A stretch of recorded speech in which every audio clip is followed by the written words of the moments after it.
C'est une fois enfermé dans sa prison qu'on dira à l'être humain qu'il est libre. Tellement qu'il sera aveuglé par cette idée qu'il fera lui-même blocus pour empêcher ceux qui veulent en sortir. Oui, chaque être humain est libre de penser, de se diriger vers ce qui lui convient.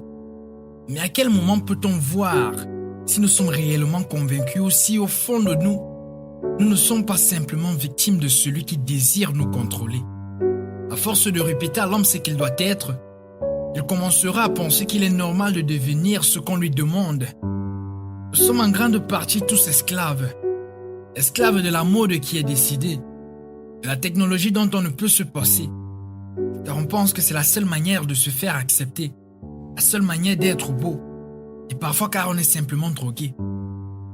Il est tellement difficile de s'éloigner de la mauvaise habitude. Nous vivons dans un monde où on veut nous faire oublier ce que nous sommes réellement. Nous faire oublier ce qui est réellement bon pour notre intérieur.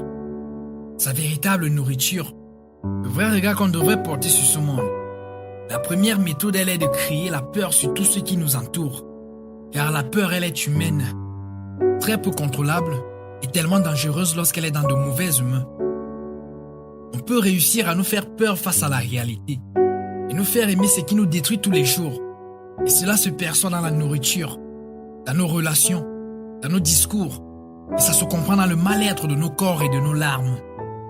L'objectif pour nous faire perdre, c'est de nous offrir en premier plan tout ce qui est secondaire. Aveuglés par l'argent, par l'idée excessive de penser à demain, ce qui nous empêche de vivre aujourd'hui et pourquoi l'argent tue tellement celui qui en a déjà assez pour vivre, c'est parce qu'il n'arrive toujours pas à nourrir la véritable demande. Car le jour où on le nourrira réellement, on se réveillera. Et notre demande en deviendra tellement plus saine et plus modeste. Aujourd'hui, on n'arrive même plus à faire qu'un avec nous-mêmes. Car il y a le nous qui essaye de se réveiller et le nous qui essaye de s'endormir.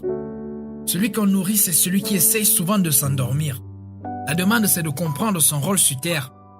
Car on n'a toujours pas été réellement nourri. Combien savent qu'au fond ils ne trouvent pas la joie, celle qu'ils aimeraient tellement ressentir? Combien essayent de se convaincre d'être heureux sans l'être réellement? La surexposition de ce qu'il est prouvera l'inverse de ce qu'il est. La petite joie qu'on s'autorise, c'est uniquement celle de l'espoir, car beaucoup ont abandonné le moment présent. Et si tu cherches à penser différemment, tu deviendras normal pour celui qui veut contrôler. Tu seras rejeté et considéré comme dangereux pour celui qui décide de la normalité. Vouloir quitter la cage, c'est se confronter à celui qui en détient la clé. Faire le bien, c'est pour soi. Donner à l'autre, au fond, c'est pour soi. Car dans tout ce que l'on donne, et même le plus sincèrement possible, il y a un grand bien qui nous revient. Le tout, c'est de savoir pourquoi. Tu peux être la meilleure des personnes sur Terre. Tu dois être convaincu que tu seras toujours un être détesté d'un autre. Face à la différence, ton bien sera le mal. On a tous peur de l'avenir, tous peur de ce qu'on pourrait devenir. Alors qu'au fond, le bonheur, il est chez celui qui prend le temps d'oublier demain pour construire aujourd'hui. Celui qui prend le temps nécessaire pour lui. Il cherche à trouver sa paix intérieure, à la questionner et à nourrir sa foi. Celui-là, il ne cherchera plus à vivre sur le secondaire. Il aura ouvert les yeux, car il aura trouvé la joie dans le plus important.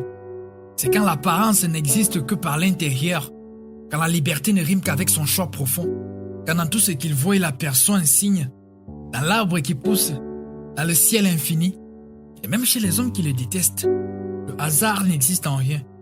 Le meilleur remède pour sa paix, c'est de comprendre, de connaître son rôle comme chaque élément sur Terre, pour questionner sa vie, questionner son rôle. N'oublie jamais que les réponses viennent toujours à celui qui pose les questions. Et le tout, c'est d'avoir un cœur sincère dans la demande.